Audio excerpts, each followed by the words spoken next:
I have been planning to make this video for quite some time, perhaps a few months, but it keeps getting delayed for some reason. Finally, I decided to make this. So, I had recently read William James' book, The Varieties of Religious Experience, and while the theme of this video doesn't directly align with the book itself, it revolves around the ideas discussed within.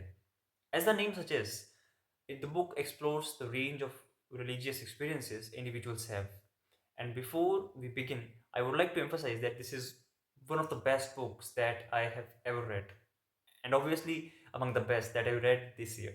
Although I disagree with many of William James' assertions, which are primarily based on his lectures, I hold this book in high regard. In fact, I find some of his ideas quite nonsensical, but this book compelled me to think critically and challenge my existing beliefs. I have been a staunch atheist for nearly a decade, approximately 8 to 9 years to be precise, and in circles I frequent, whether on social media or in real life gatherings of atheists or skeptics, the value of religion is rarely the central focus of discussion. While it's occasionally mentioned, it's never the primary topic. There seems to be a bias against raising this question, perhaps, as if it undermines our beliefs, even when engaging in nuanced or honest discussions. So, when I speak of the value of religion, I'm not referring to its value as an organized societal structure or its role as a collective enterprise, dictating governance, laws, and rules for a population. In fact, this is the aspect of religion that I totally oppose, as it has undeniably produced negative consequences. But instead, I am interested in the value it holds as a personal practice. Not as an institution, but as a personal guide, a source of motivation, inspiration, or hope that sustains individuals in the face of life's hardships or the inherent hopelessness of the world. Basically, James talks about the existential dimensions of religion. Please don't misunderstand. I have no intention of converting to any religion. I simply believe this is an important question that needs discussion. William James argues in his book that religion possesses significant personal value, surpassing the capabilities of science, and as I've already stated, I disagree with many of his conclusions, which should make it clear that I'm not advocating for religion. But regardless of that, I accept that religion holds great significance in the lives of many religious people. It shapes their beliefs and values, and when you dismiss their beliefs by labeling God as a fairy tale and religion as a collection of fictional stories invented by fools without offering an alternative, it's worth pondering whether your approach might be wrong. While some parts of the book may appear critical or suggest conclusive disagreement with opposing viewpoints, overall, James presents his thoughts in a very non confrontational manner, which shows how inclusive and readable the book is. But still, certain conclusions, albeit subtle, are evident, and I will focus on those aspects. Firstly, James defines religion as the feelings, acts, and experiences of individual men in their solitude, so far as they apprehend themselves to stand in relation to whatever they may consider the divine. My primary objection to this definition is its lack of applicability in the real world. Because for most people, religion is not a purely personal matter. It affects every aspect of society. It's on the streets, on television, on social media, it influences politics, the judiciary, the education system, and dictates how people should live and think. It's passed down from generation to generation. Arguably, it's the most public and widely proclaimed aspect of human life. If an individual chooses to practice religion privately, focusing solely on their personal feelings and experiences, I have no objection. Really, I have no objection. But advocating for religion based on the premise of personal experience becomes problematic when religion really exists as a purely personal enterprise.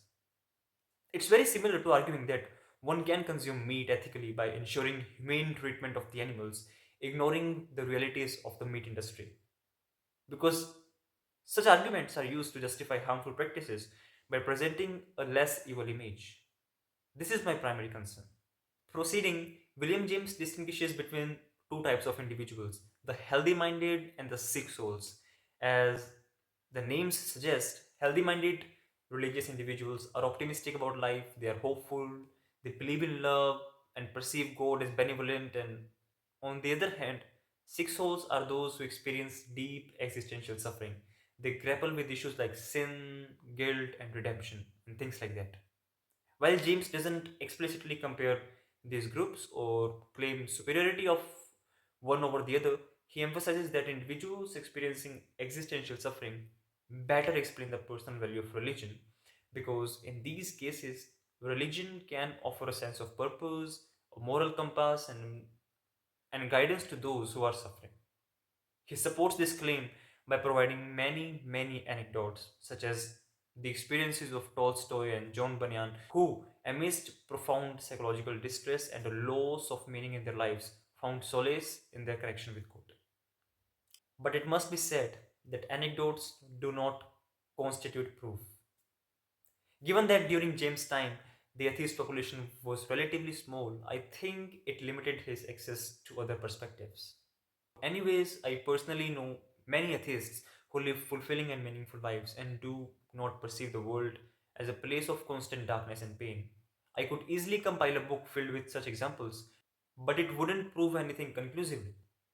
It would merely demonstrate that fulfilling lives can be lived without the need for religious beliefs. If one can confront existential suffering without relying on God, what further need is there for religious belief? In fact, I sometimes question whether religion genuinely helps individuals in coping with psychological suffering, especially when considering the experiences of many individuals. I haven't been deeply religious throughout my life. I became an atheist at the age of 13, and even before that, my family wasn't particularly religious. Perhaps it's merely a convenient excuse, or perhaps they are deluded into believing that faith in God has helped them.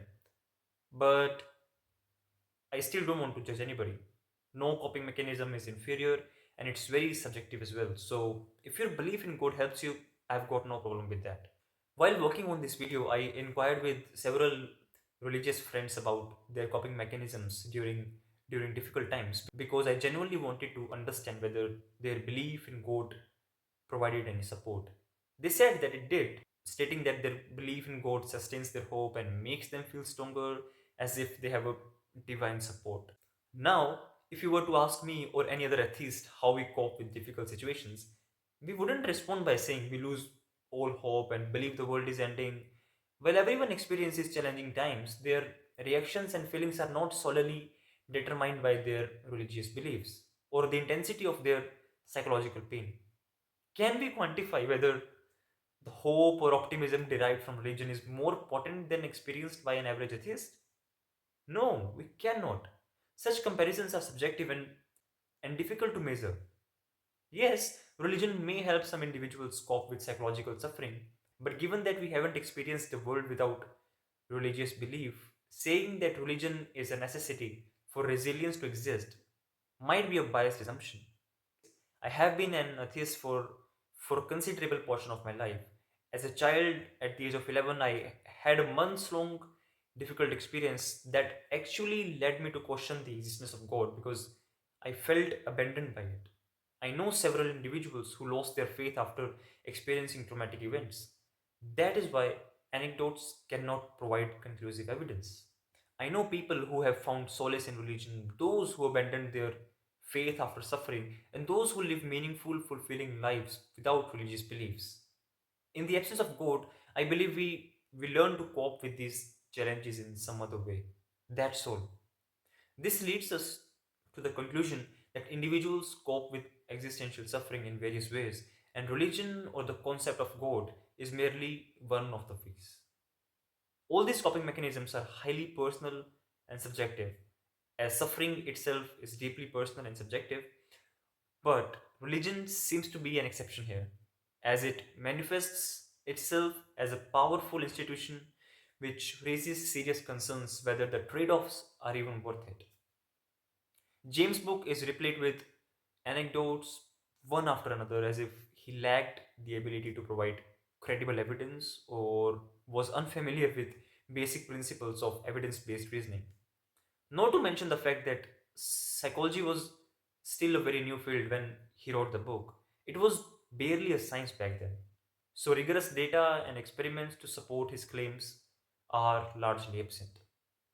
At one point, he describes the healthy minded life, a life without the belief in God basically as a half life impoverished for its willful ignorance of the other side, the dark and decaying side that always wins out in the end. Those who go through life thinking that the power of positive thinking is all that is needed to get by are like denizens of an imaginary land. For them, the sun always shines, the weather is fine, life is abundant. They don't realize that summer doesn't last forever, that the summer hut they have built for themselves will not withstand the first frosty winds of autumn, let alone the winter. Such are the acolytes of perpetual joy. They embrace a philosophy that can only sustain itself in the vigor and energy of youth. When that fades like the summer, they find themselves philosophically and spiritually ill equipped to deal with the new realities. When we argue that while the belief in a loving God may not be provable, if it leads an individual to live a life of kindness, charity, and inner peace, it holds practical truth for them. We create another problem by normalizing believing in things without evidence. We could apply this logic to homeopathy, while unproven, if it provides a sense of relief and perceived efficacy for a sufficient number of people, it should be considered acceptable, even though we know that it's complete pseudoscience. So, where do you draw the line? I would like to say again that I have no objection to individuals who hold and privately practice their religious beliefs and find solace in them. But by justifying beliefs without evidence, we ignore the broader societal consequences. Humans tend towards irrationality and credulity. When we promote ideas based on faith rather than evidence, we risk being misunderstood and misinterpreted. Religion, in its current form, filled with falsehoods and delusions such as the afterlife and the false belief in God itself, poses one of the most significant threats to free thought, secularism, and a just society. Is this pragmatic approach sustainable? Perhaps it is, but we lack the long term data to determine its viability. Only recently have some parts of the world witnessed a significant rise in atheist populations.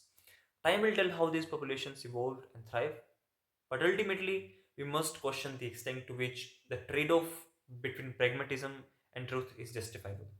The notion that some humans cannot live fulfilling lives without resorting to delusions is also patronizing.